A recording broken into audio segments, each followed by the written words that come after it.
क्या करना है मेरे पुत्रों को? आपने और आपके पुत्रों ने मुझे नया जीवन दिया है। सीता, मैं चाहती हूँ आपके पुत्र अपने हाथों से मेरे इस तट पर एक मंदिर बनाए, आपका।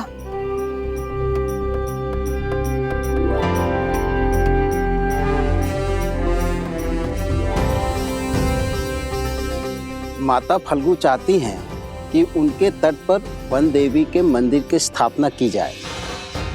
क्या क्या? और मंदिर का निर्माण करेंगे लव कुश। वन देवी की, वन देवी की, वन देवी की, वन देवी की। वहाँ क्या हुआ? ऋषि असुरी के तप में मेरी इच्छा जानने की शक्ति, उन्होंने ये इच्छा सबको बता दी। आपका आभार माता।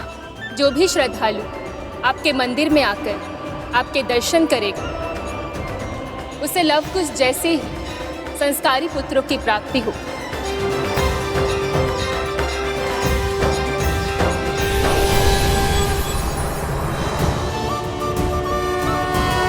यदि हम अभी मंदिर बनाएंगे तो सोमकरण को बचाने में विलंब होगा, कष्ट में होगा वो।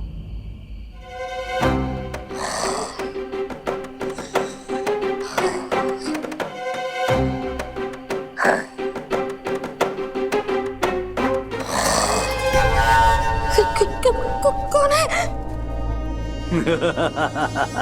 अपने ही खर्राटों से डर गए। कहने को तो तुम लोग लव और कुश के मित्र हो और इतने कायर। कितने सालों से भूखे हो, पूरी थाली चट कर गए। मैं ही मूर्ख हूं जो तुम्हारे हाथ में धनुष देख के तुम्हें कुश समझ बैठा था। मन तो करता है तुम्हें अभी खा जाऊं, किंतु रक्त केतु अपना उद्देश्य पूरा करने के लिए तुम्हारा उपयोग करना चाहता है। रक्त केतु?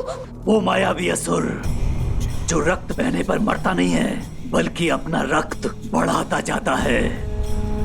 वो दूसरों के रक्त पर ही पलता है, उसके रक्त की एक एक बूंद चूस लेता है। तुम्हें लव कुश की शक्ति का बोध नहीं है? वो किसी भी स्थिति परिस्थिति से लड़कर मुझे खोज लेंगे। यही तो चाहता है रक्त केतु। लव और कुश उन तक पहुंचे, यहाँ आए।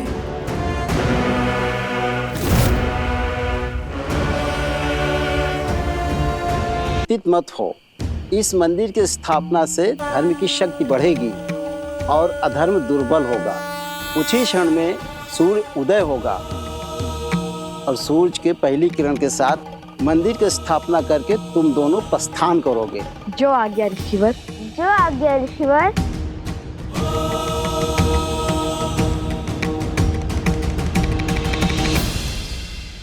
माता,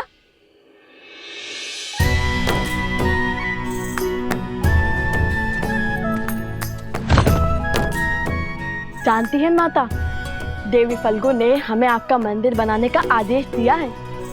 आदेश नहीं, सौभाग्य कहिए भैया।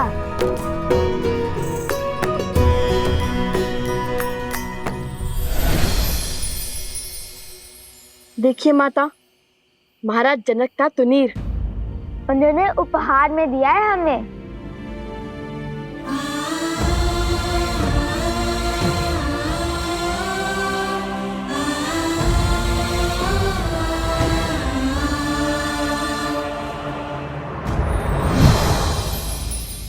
सोमकरण को लौटा लाने में हमारी सहायता के लिए भेंट दी है उन्होंने। सोमकरण? क्या हुआ है उसे? माता, मकरासुर का एक असुर सैनिक उसे उठा ले गया।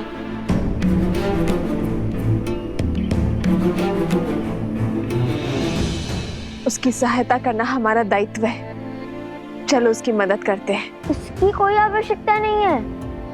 मेरा मतलब है कि ऋषि असुरी ने पहले मंदिर बनाने और फिर भोर की पहली किरण के साथ सोमकरण को खोजने का आदेश दिया है, जिससे धर्म की शक्ति बढ़ेगी और अधर्म दुर्बल होगा। उचित कहा ना ऋषिवर?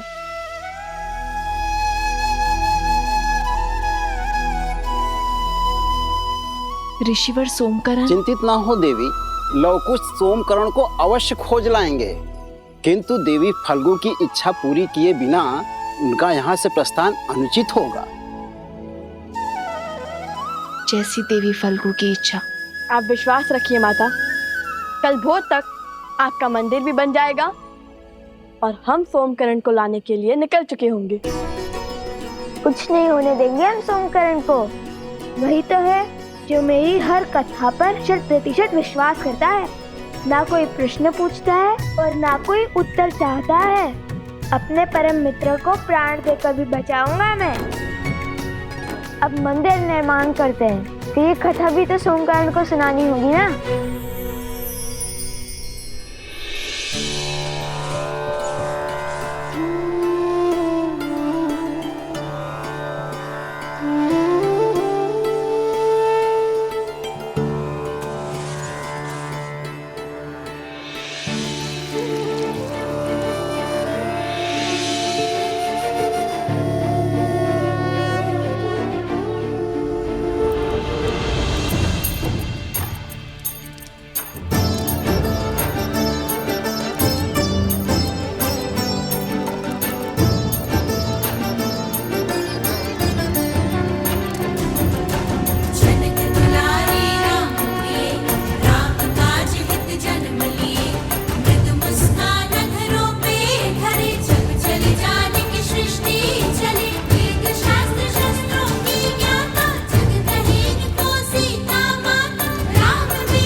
ऋषिवर, हमने वनदेवी का तो आभार प्रकट कर दिया है, अब बारी उनके पुत्रों को धन्यवाद देने की है। हम सब उनके आभारी हैं ऋषिवर।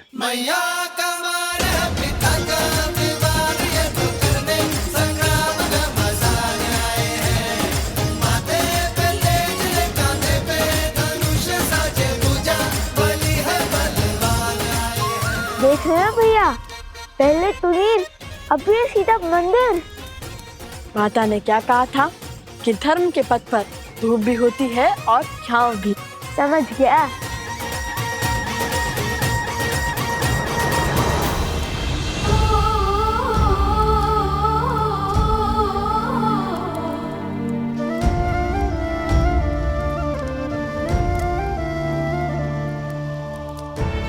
जितनी अधूरी ये सीता आपके बिना है, उतना ही अधूरा ये मंदिर आपके बिना है श्री राम।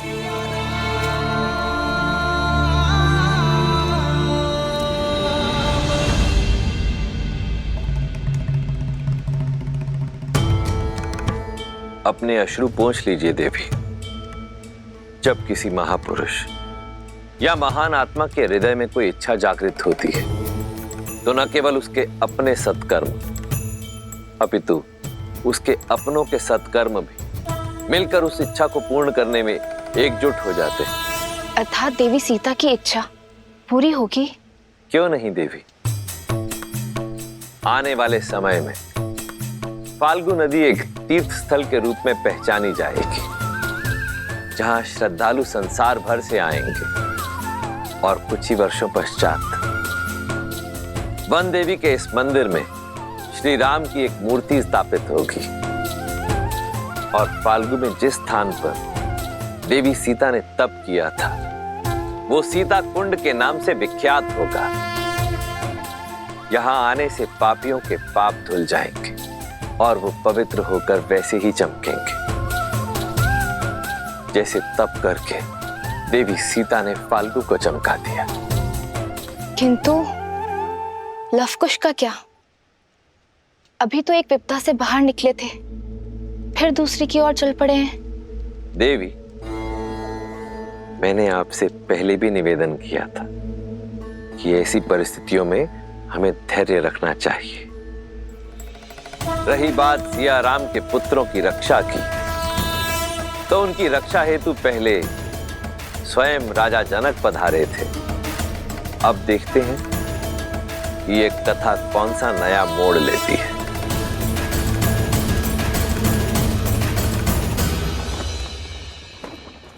क्षमा करें प्रभु, मुझे नहीं लगता कि भरत भैया आपका ये आदेश स्वीकार करेंगे।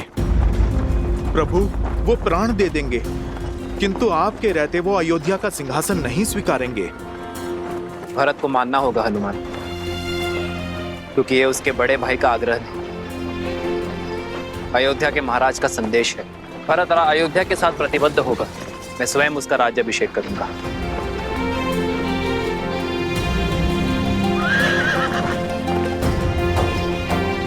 रथ क्यों रोका सारथी?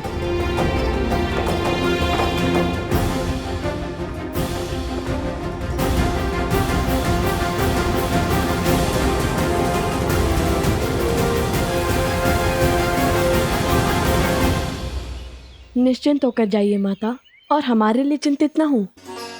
हम शीघ्र ही आश्रम पहुंच जाएंगे, वो भी सोमकरण को लेकर। ऋषि असुरी ने हमें उत्तर की ओर जाने का आदेश दिया है, वही मिलेगा सोमकरण। वो बच तो जाएगा ना? क्यों नहीं बचेगा? उसे पकड़ने वाला मकरासुर का तुच्छ सेवक है, और हम मकरासुर को मारने वाले लवकुश प्राणी तो उसके संकट में हैं। मूर्ख है जो हम जैसे वीरों से टकराने का दुस्साहस कर बैठा।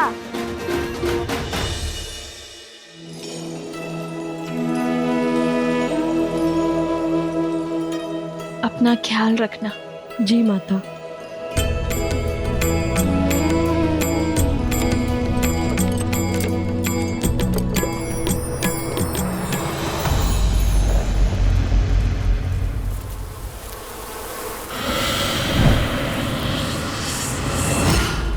मेरा बच्चा चंद्रबाबू,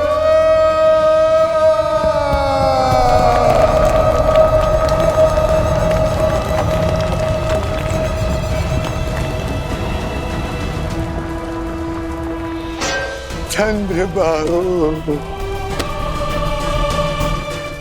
चंद्रबाबू, मेरे पुत्र।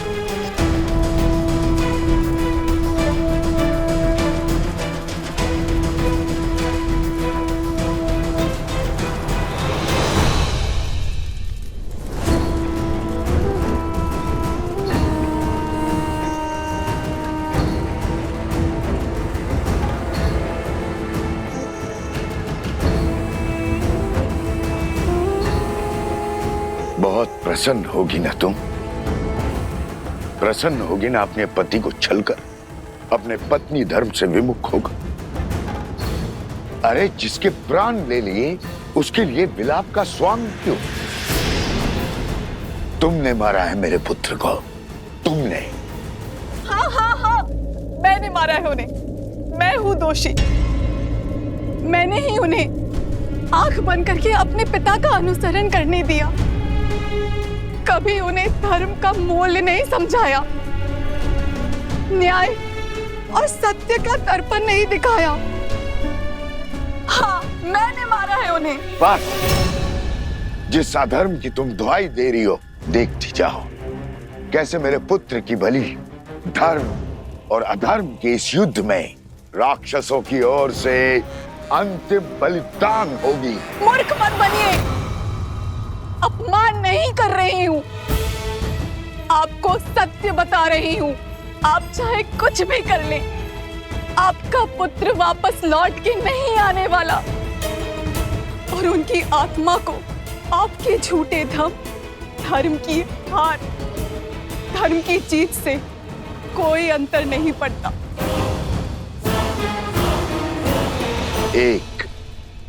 केवल एक कार्य था तुम्हारा, ब्रह्म मंत्र का जाप, उसमें भी मात खा गई। इतनी सरलता से शत्रु के बहकावे में आ गई, अपना धर्म भूल उनके धर्म का गुणगान करने लगी। जो स्वयं शस्त्र नहीं उठा पाते, वो सदा नारी को अपनी ढाल बनाते हैं। लोग अपवाद और शंका से नारी का चरित्र मलिन करते हैं। आज मैं पद्मा अपने संचित सभी पुण्यों के बदले आपको श्राप देती हूँ कि जिस नारी को आप खिलौना समझते हैं वही आपका अंत करेगी।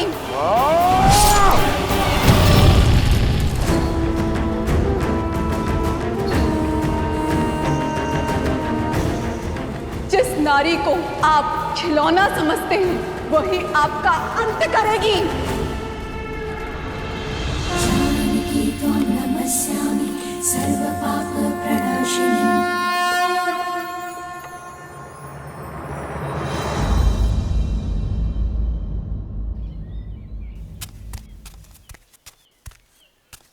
कुश कुश हाँ, चाल में शीघ्रता लाओ कुश, हमारे पास इतना भी समय नहीं है। भैया वो देखिए आम। काम के बारे में सोचो कुछ, काम के बारे में सोचो। सोम किस अवस्था में होगा? भूखा होगा। उसे पीड़ा में छोड़ हम भोजन कैसे कर सकते हैं? चलो चलो।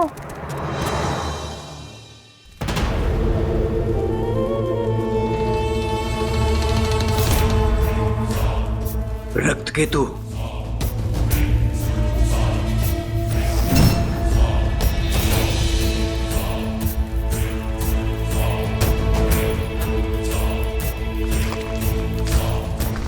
मत मारो मुझे, छोड़ दो।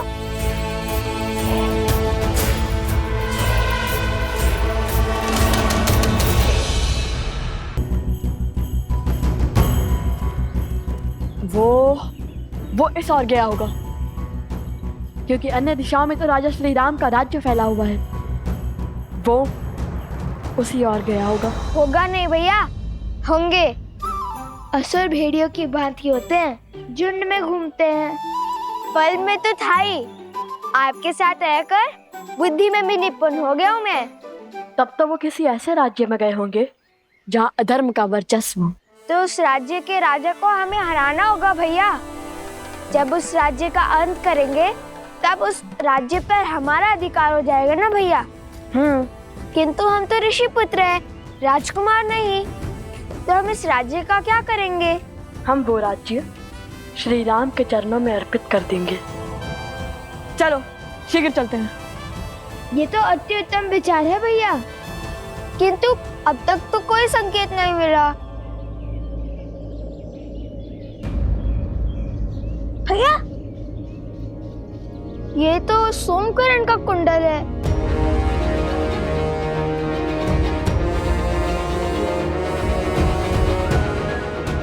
अर्थात वो उसे इसी ओर ले गए होंगे। सचेत रहो भैया। श्री राम के चरणों में राज्य रखने से पहले ही हमें संकेत मिल गया। चलो अब हम केवल श्री राम की बातें ही करेंगे।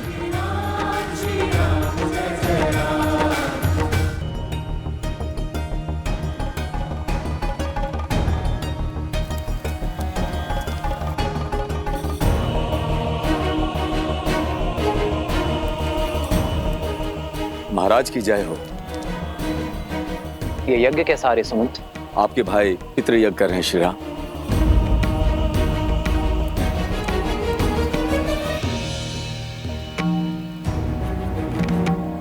अकस्मात ये पितृयज्ञ क्यों? आर्य सुमंत, प्रभु के प्रश्न का आप उत्तर दीजिए। आपने युद्ध से लौटकर राजकुमार भरत को राजभार संभालने का निर्णय किया था, और वो अपने राजा की आज्ञा को ठुकरा नहीं सकते, इसलिए वो ये यज्ञ कर रहा है।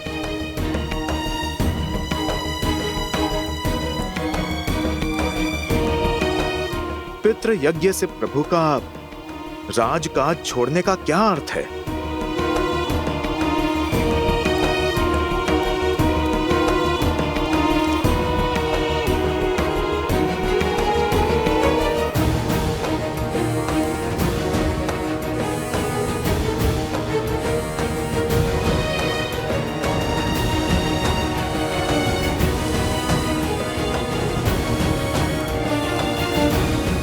भैया आ गए, अंतिम आहुति आरंभ कीजिए गुरुदेव।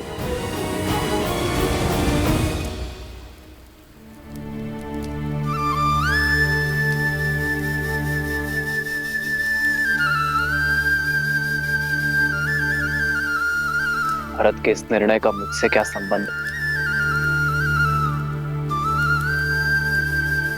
जानता हूं मैं।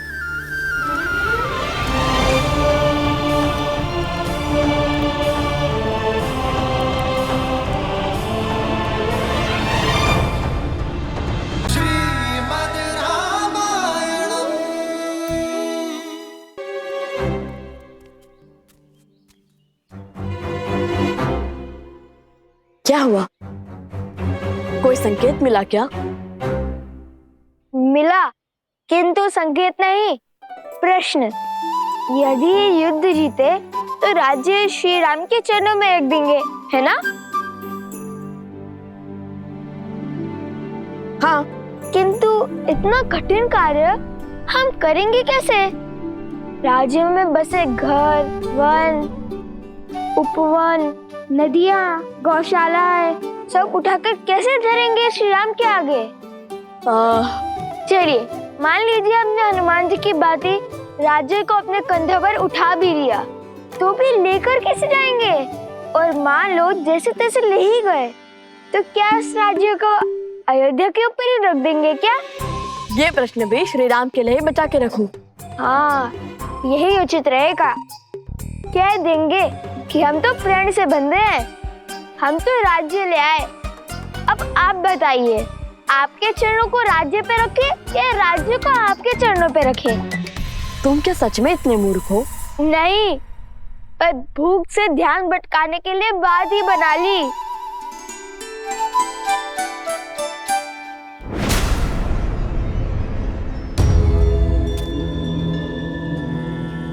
देख रहे हो सोमकरण का दूसरा कुंडल? अवश्य ही उसने हमें मार्ग दिखाने के लिए फेंका है।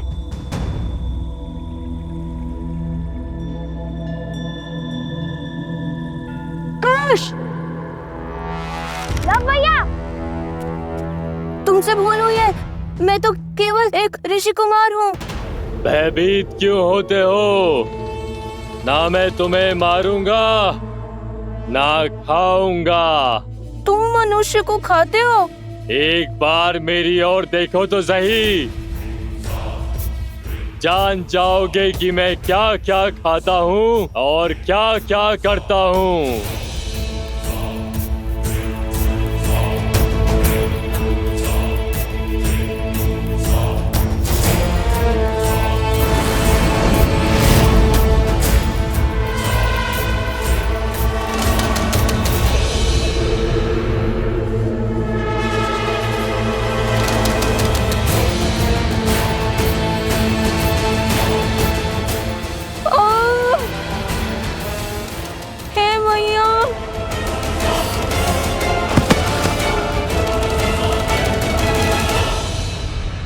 महाराज, सहस्त्रमुख रावण को सूचित किया,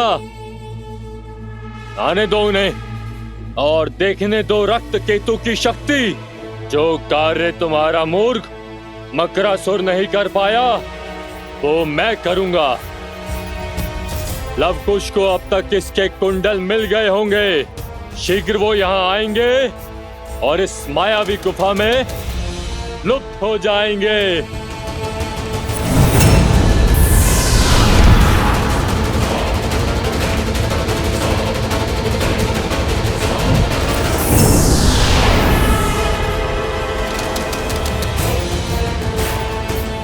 इस गुफा में प्रवेश अपनी इच्छा से होता है, किंतु निकास मेरी इच्छा से।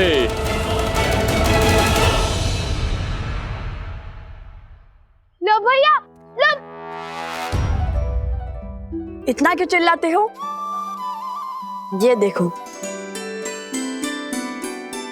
ये तो सोमकर्ण का वस्त्र है। हम उचित मार्ग पर हैं। चलो। ओम पूर्णमस्य पूर्णमादाय पूर्णमेवावशिष्यते।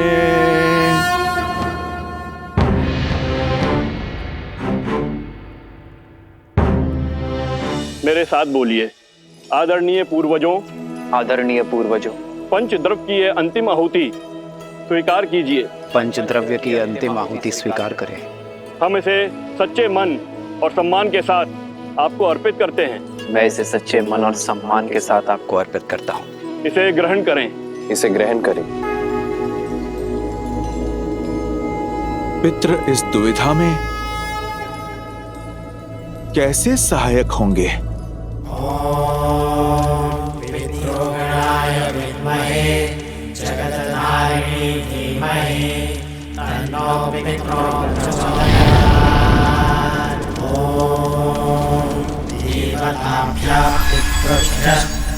महायोगेभ्य एव च नमः स्वाहायै स्वधायै नित्यमेव नमो नमः।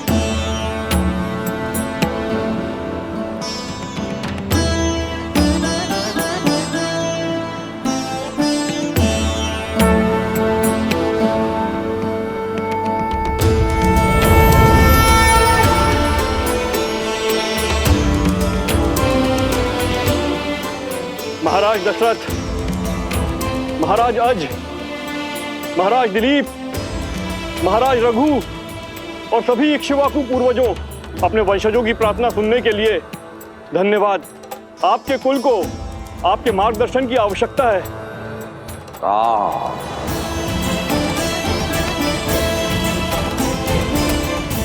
मेरे पुत्र,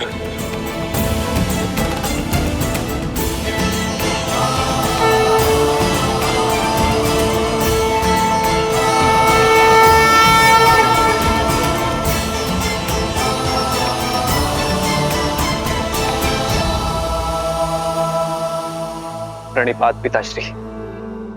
आयुष्मान भव पुत्रो। आप सबको भी मेरा प्रणिपात। हम तुम्हारी दुविधा से अवगत हैं और भरत तुम्हारी दुविधा से भी। जो हाल मैं सोच रहा हूं पिताजी, उसकी पुष्टि कीजिए, आप परामर्श दीजिए।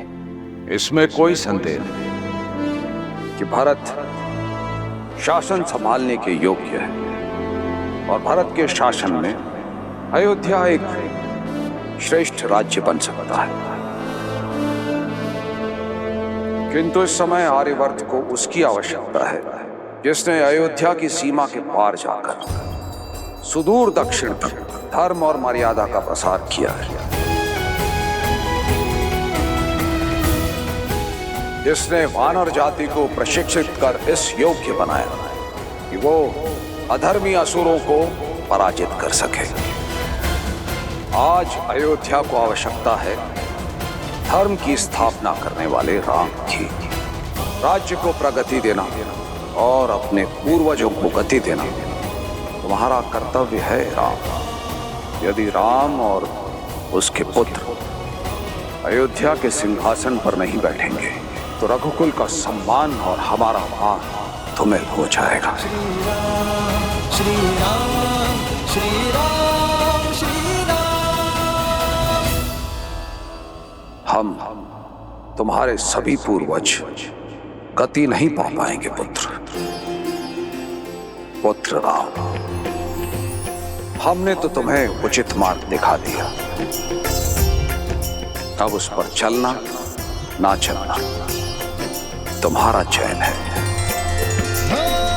मंगल भवन मंगल हारी, द्रवहु सुदर्शन आयुष्मान भव पुत्रो। धर्म की जय हो, सूर्य वंश की जय हो।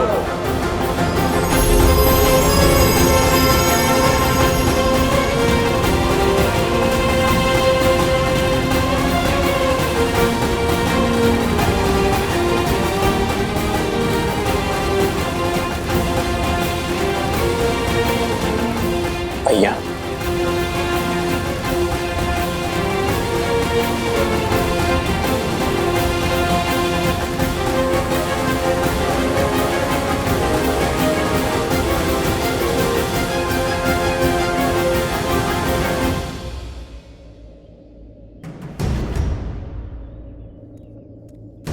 यहाँ तक तो ले आया सोम, फिर आगे क्या फेंका होगा? धोती और फिर कॉफिन। क्या कह रहे हो? बाद में अगर धोती मिली तो उसे लौटा देंगे। कुश, चलो।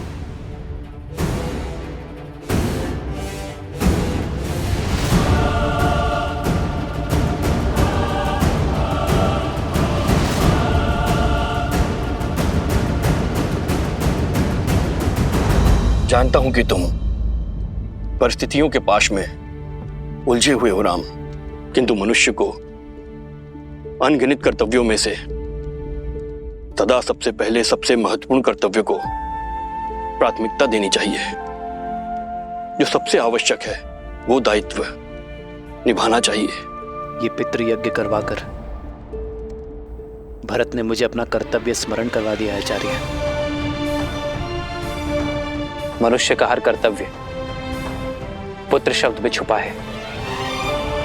जो पुत्र अपने पूर्वजों को पू नाम के भयावह नरक से ना उभारे, उस पुत्र का जीवन अधूरा है। और उसी अधूरे जीवन को पूर्ण करने के लिए आपका दूसरा विवाह आवश्यक है।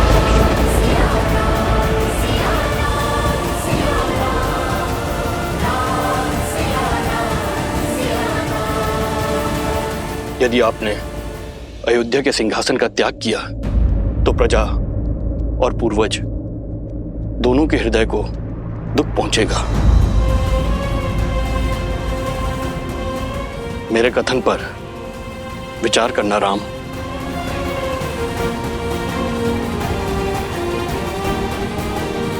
जी आचार्य। कल्याण।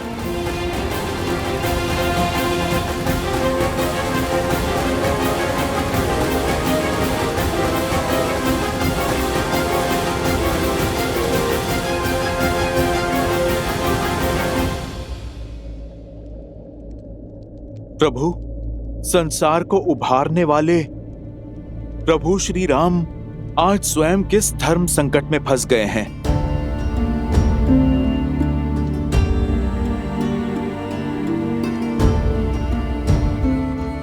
ये समय तो आना ही था हनुमान। वास्तविक धर्म युद्ध लंका में नहीं अयोध्या में है। मैंने अपना कर्तव्य निभाने के लिए सीता का त्याग तो कर दिया, अपने हृदय से सीता को दूर कभी नहीं कर पाया। कारण चाहे जो भी हो, यदि आज मैंने दूसरा विवाह किया तो ये समस्त समाज इसे अनुचित उदाहरण मान स्त्री के विरुद्ध अन्याय करता रहेगा। यदि धर्म की मूरत सीता को अन्याय मिला तो ये समूची स्त्री जाति कभी न्याय नहीं पा सकेगी हनुमान। प्रभु, तब तो सीता मैया को लौटने का अवसर मिलना चाहिए। इतने वर्षों आप दोनों ने जो तप किया, अब उसका फल आपको मिलना चाहिए प्रभु। सोमकरण अवश्य ही भीतर बंदी होगा।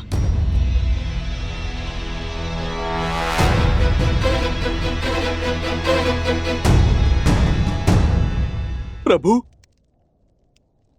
क्या माता को अभी भी नहीं लौटा सकते?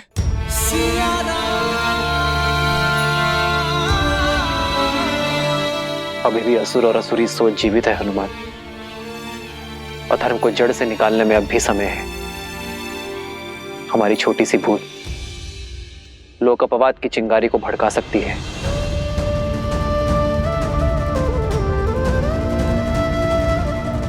जब तक हम राक्षसी सोच को नष्ट नहीं कर देते, तब तक मैं अपने व्रत और तप से डिग नहीं सकता हनुमान। और तब तक मेरी सीता और संतान अयोध्या नहीं लौट सकते।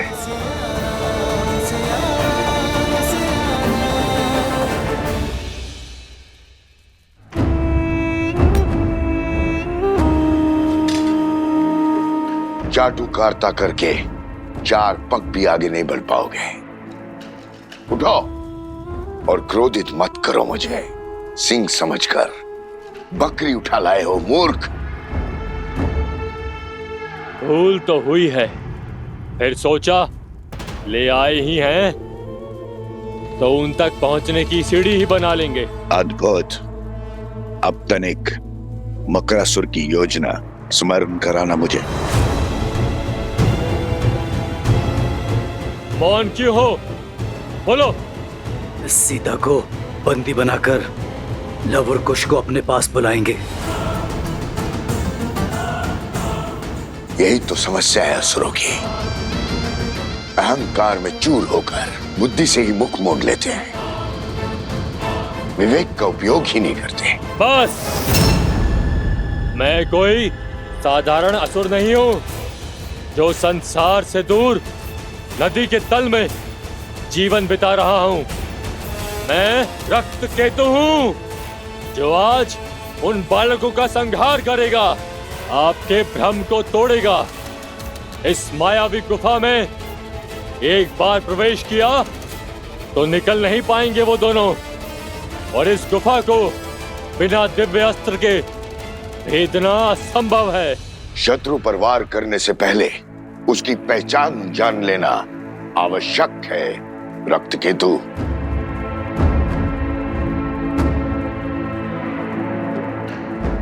उठने का समय आ गया बालक, उठ जाओ।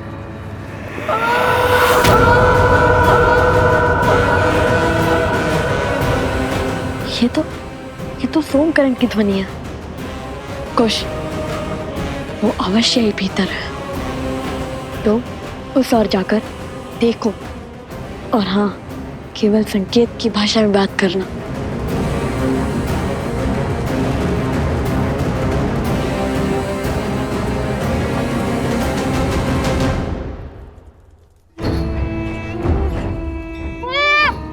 जीवित रहने की इच्छा है तो सुनो, तुम्हारे वो दो मित्र हैं, लव और कुश। तुम जानते हो वो दोनों कौन हैं? वो वन देवी के पुत्र। और ये वन देवी कौन है? लव कुश की माता।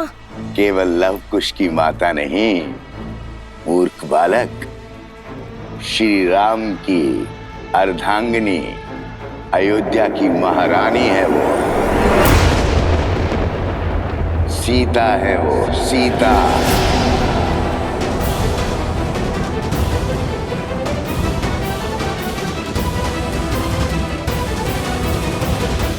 अब यदि मेरा कहा मानोगे तो जीवित छोड़ दूंगा, अन्यथा नहीं नहीं नहीं नहीं नहीं। तो जो कहूंगा वो करोगे ना? हाँ हाँ हाँ। उत्तम। तो सुनो, लव और कुश को मिथिला ले जाओ, और जब मैं वहां कहूं तो सारे समाज, सारी प्रजा के सामने, सारी मिथिला के सामने कहना कि वन देवी ही सीता है। मेरे आदेश पर ये सत्य संसार के सामने प्रकट करना, अन्यथा तुम्हारा मस्तिष्क विस्फोट से शत विशत होकर बिखर जाएगा। ऐसे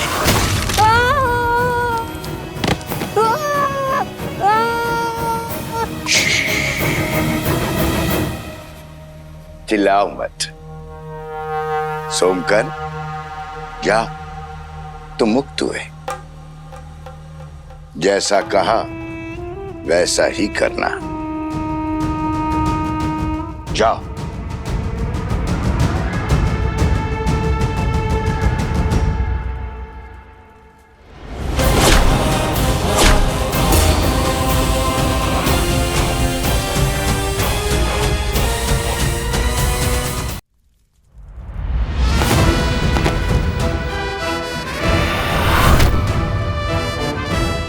चिंतित मत हो सोमकरण, हम आ गए हैं। तुम क्यों आ गए?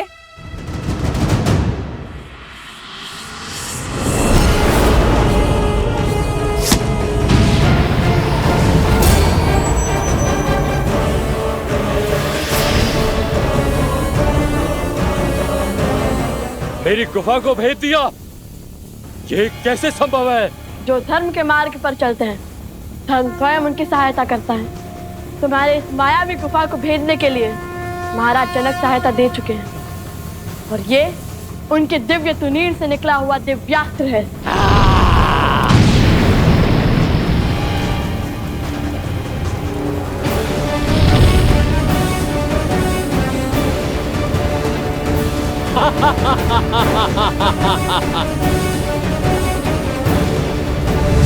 उतर!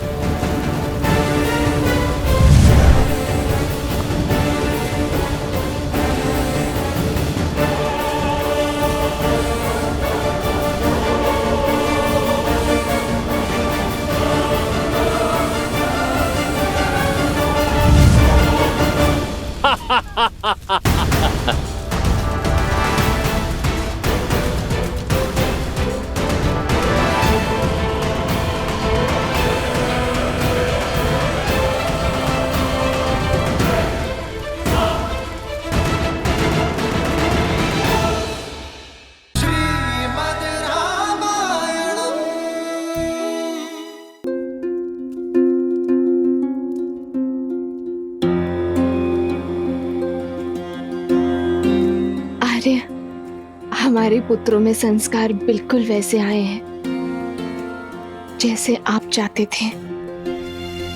रघुकुल के ये वंशज रघुकुल का पताका लहराने में सक्षम होंगे आर्य।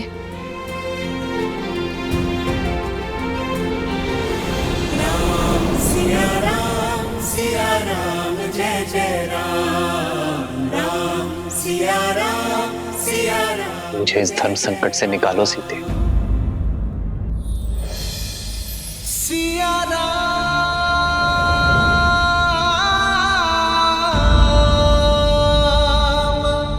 प्रकृति सूर्य की प्रतीक्षा में वो एक किरण जो अपने प्रकाश से उन्हें जीवन देती है। सोए हुए मन में ऊर्जा भरती है। सीते, आप मेरे वही सूर्य हैं। जीवन यात्रा में मेरी जीवन साथी भले ही भिन्न है, किंतु अंतर्मन, उसकी प्रसन्नता, उसकी दुविधा, वो तो साझा ही।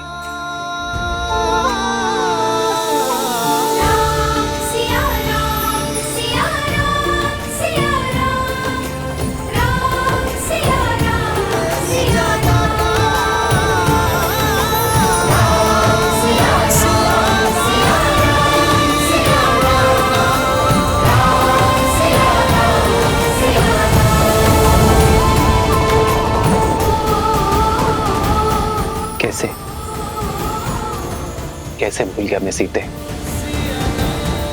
कि अंतर हमारी देह में है, किंतु हमारा मन तो साथ ही है।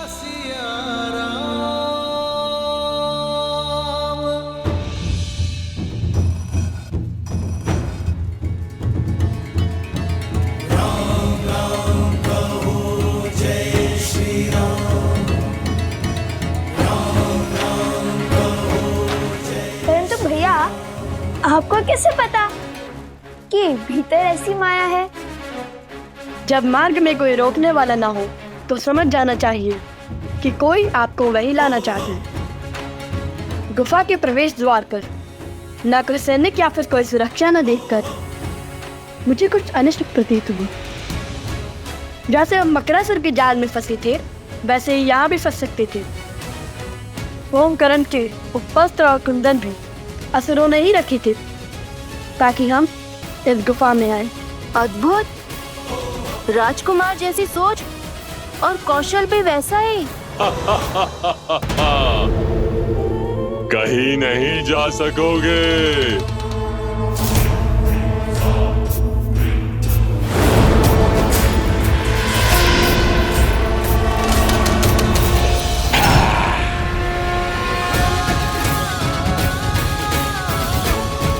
राम नाम के समक्ष कोई असुर शक्ति टिक नहीं सकती।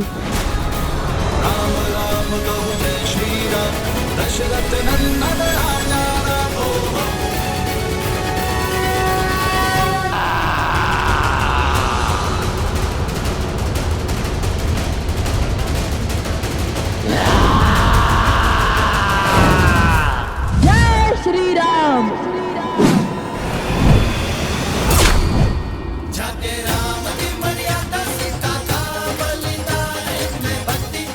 बुद्ध भैया।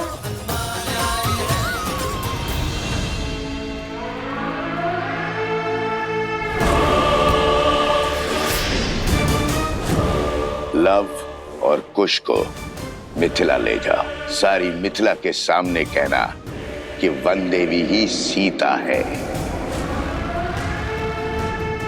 क्या हुआ? तुम्हें कुछ कहना है?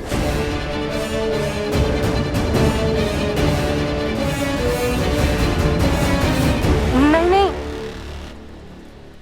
तब चलो शीघ्र, अत्यंत भूख लगी है। चलो।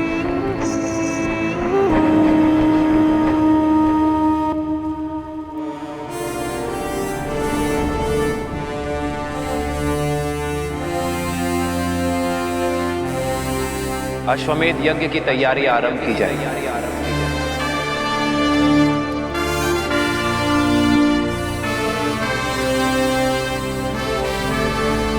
मैं अपनी पत्नी के साथ ही यज्ञ में बैठूंगा।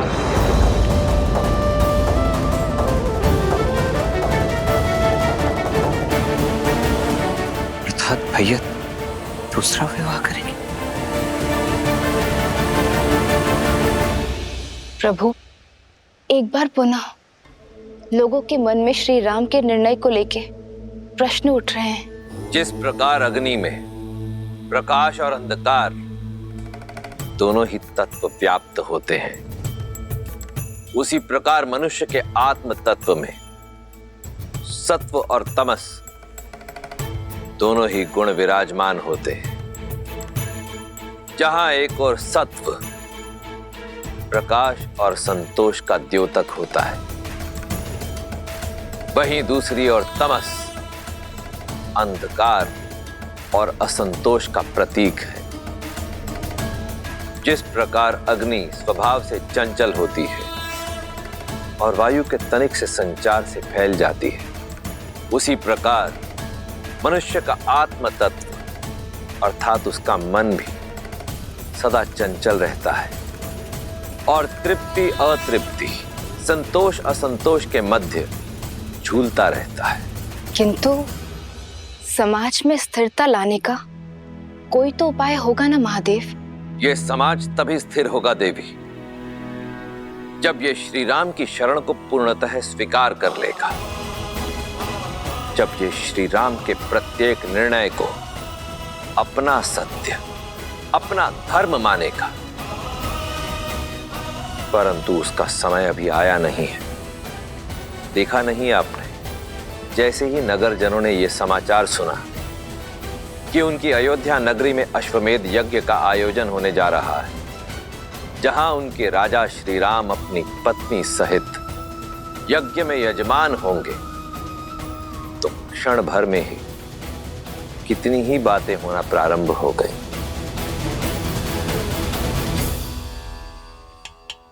क्या कह रहे हो? जैसे इस मटके की टंकार कहती है कि ये खरा है, वैसे ही मेरी बात भी 100% सत्य है।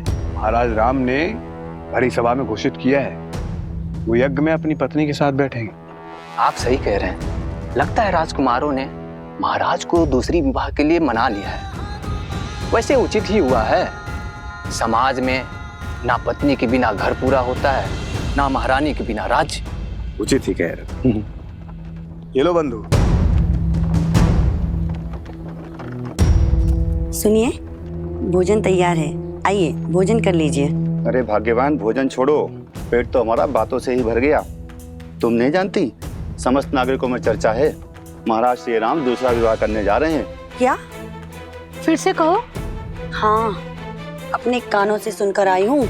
महाराज राम विवाह करने वाले हैं और सुना है विवाह मत्स्य देश की राजकुमारी से करने वाले हैं। मत्स्य देश की राजकुमारी? ये तो बड़ा अशुभ समाचार है। यदि विवाह हुआ तो महारानी सीता का अपमान होगा। वही तो। कैसा अपमान? सुना है महारानी सीता इतने वर्षों से मिथिला में रह रही हैं, और तो और अश्वमेध यज्ञ का निमंत्रण देने के लिए महाराज स्वयं मिथिला जा रहे हैं। मुझे तो लगता है महारानी का त्याग और वनवास दोनों मिथ्या है, मिथ्या। प्रजा को भ्रमित किया जा रहा है।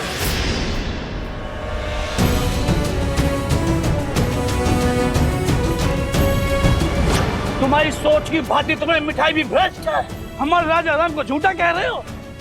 अरे यदि किसी द्वार पर उनकी छाया भी पड़ जाए ना, उस घर में भी कभी कोई असत्य नहीं कहता, और तुम उन्हीं पर लांछन लगा रहे हो।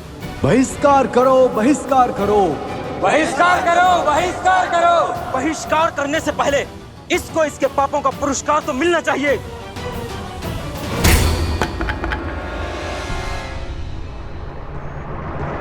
जय महावीर हनुमान, जय जय पवन पुत्र हनुमान।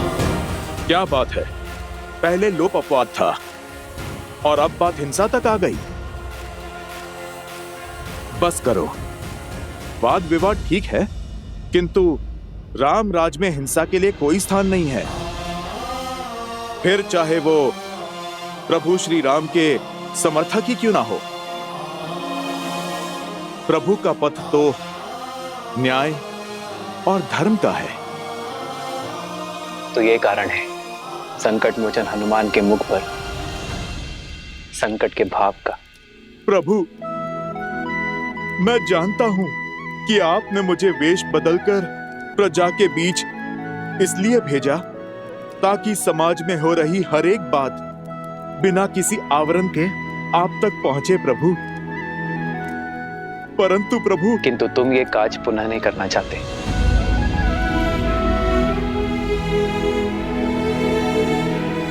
क्योंकि अगली बार ये भक्त भगवान के अपमान पर अपना क्रोध नहीं रोक पाएगा। प्राण ले लीजिए प्रभु, किंतु आपके प्रति अभद्र शब्द सुनने का दंड मत दीजिए। प्रभु, मैं तो जानता हूं आपका निर्णय अंत में समाज को ज्ञान और सुख का प्रकाश देगा, माता सीता का सम्मान बढ़ाएगा। किंतु ये सब क्यों प्रभु? क्यों ये प्रजा ये नहीं समझ रही है? क्योंकि लोक अपवाद अभी कुछ समय के लिए ठहरा है हनुमान, पूरी भांति समाप्त नहीं हुआ है।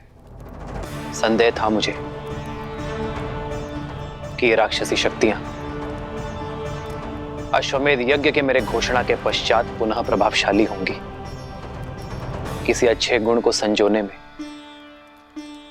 उसे बनाने में जीवन निकल जाता है हनुमान, किंतु उसे बिगाड़ने के लिए एक क्षण भी बहुत है। राक्षसी वृत्ति के विरुद्ध हमारा ये युद्ध बहुत लंबा है, कई चरण है उसके। सहस्त्रमुख रावण की सोच को अभी प्रजा के मन से निकालने में बहुत समय शेष है हनुमान।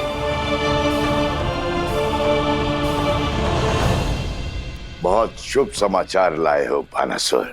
अश्वमेध यज्ञ में राम का अपनी पत्नी के साथ बैठने की सूचना का उपयोग हम उसके विरुद्ध करेंगे। लोक अपवाद की जो अग्नि बुझ गई थी उसे फिर भड़काएंगे। तुम जो कर रहे हो करते रहो। जी महाराज।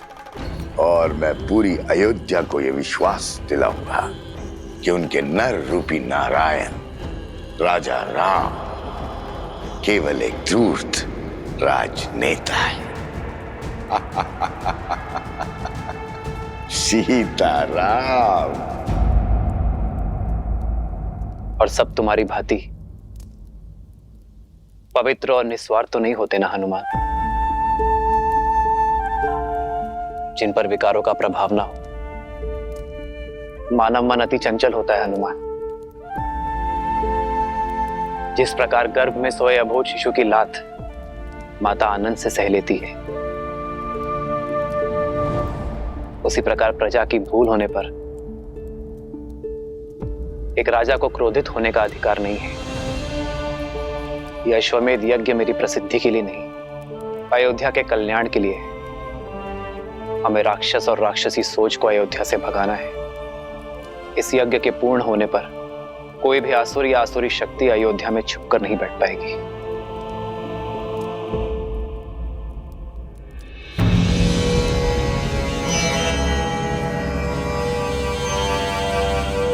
प्रणाम संत श्री। अरे बाबा आ गए। साधु बाबा की, साधु बाबा की।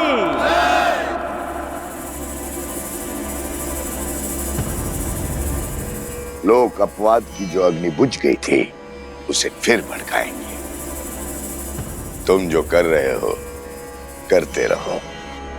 धर्मधारी राम पुजारी बाना बाबा की जय।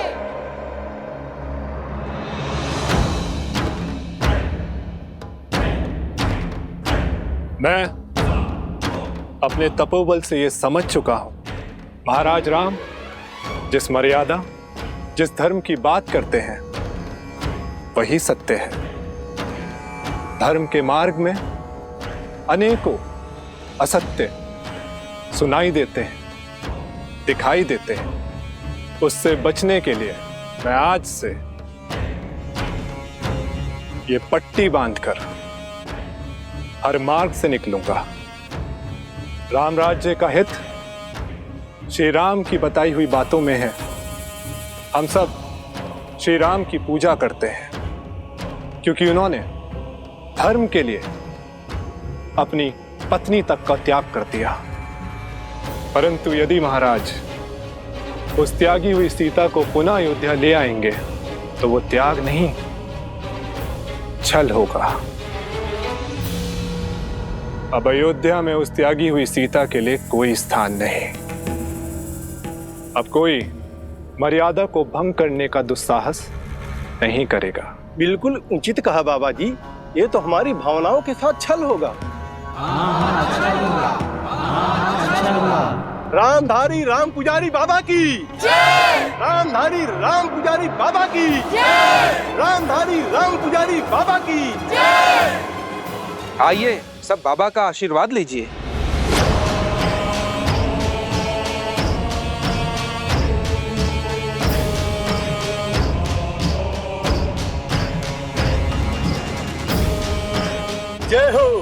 जय हो बाबा की।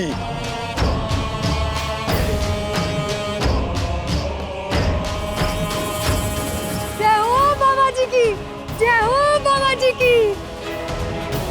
बाबा की जय हो, बाबा की जय हो, जय हो बाबा की। अब आगे क्या करना है महाराज? अब संध्या को भेष बदलकर अयोध्या में किसी और को समझाएंगे कि केवल सीता ही अयोध्या की महारानी हो सकती है और कोई नहीं। और यदि यही सत्य निकला तो महाराज ने अपनी महारानी के साथ ही यज्ञ में बैठने की घोषणा की है। सत्य कहा, परंतु एक सत्य ये भी है कि त्यागी हुई स्त्री कभी महारानी नहीं बन सकती। और जब दो सत्य टकराएंगे तब होगा महासंग्राम। महासंग्राम करते देखा है मैंने आपको, कभी शारीरिक तो कभी मानसिक। इतना सब कुछ सहकर भी इतने शांत कैसे रह लेते हैं आप प्रभु? मेरे मन का हर ज्वार सीता के वचन का विश्वास शांत करता है हनुमान। सीता और मेरी संतान के लौटने का प्रण मुझे प्राण देता है। और मैं ही क्यों, मेरी सीता भी तो उसी क्षण की प्रतीक्षा में है।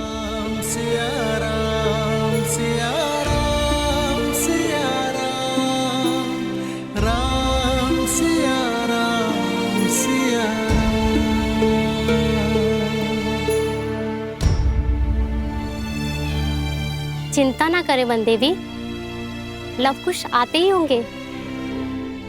जानती हूँ, किंतु दिन ढलने के साथ साथ मन व्याकुल हो रहा है। लवकुश आ गए, लवकुश आ गए, लवकुश आ गए, लवकुश आ गए, लवकुश आ गए।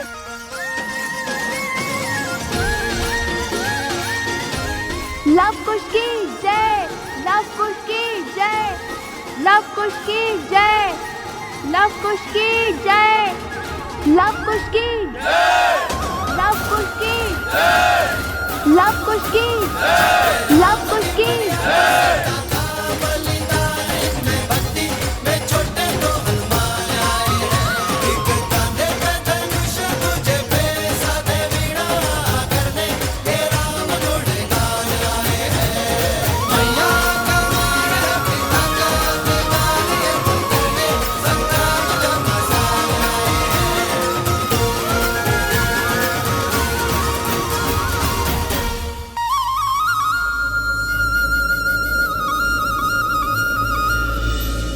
श्री राम की अर्धांगिनी सीता है वो, सीता। तुम ठीक तो हो ना सोमकरण?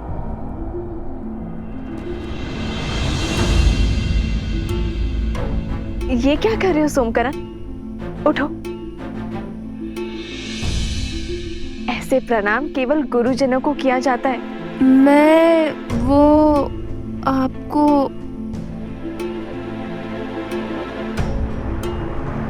ओहो, जब से राक्षसों के बीच रहकर आया है लगता है जैसे इसका मस्तिष्क स्वयं के नहीं उनके नियंत्रण में है। देखिए कैसे विचित्र व्यवहार कर रहा है, कुछ बोल ही नहीं रहा। इतना ही नहीं माता, वन में फल तोड़ने से लेकर हमें खिलाने तक सब इसी ने किया। हमें तनिक भी कष्ट नहीं होने दिया और हमारे खाने के बाद जो फल बचते थे उन फलों को ये खाता था और खेल कूद में भी जानबूझकर हार जाता था। किंतु मुझे कोई कष्ट नहीं, वो यहाँ पे भी करना सोमकर्ण। कुश, बुरी बात। मित्रों में समानता होनी चाहिए। तुम दोनों ने उसके प्राण बचाए, कदाचित इसलिए इसका मन अनुग्रह से भर गया है। उचित कहा देवी। किसी महान राज्यों के महान राजकुमारों के भांति आपके पुत्रों ने मेरी रक्षा की ना, इसीलिए मैं आपको सम्मान देने आया हूँ। राजकुमार लव, राजकुमार कुश। ओहो, बस करो ये सम्मान करना, अन्यथा अगली बार सहायता नहीं करेंगे तुम्हारी। वैसे छवि और साहस तो राजकुमारों सा ही है, हमारे लवकुश का। महाराज जनक ने भी तो यही कहा था ना कि इन दोनों को देखकर उन्हें अयोध्या के राजकुमारों का स्मरण हो आया था।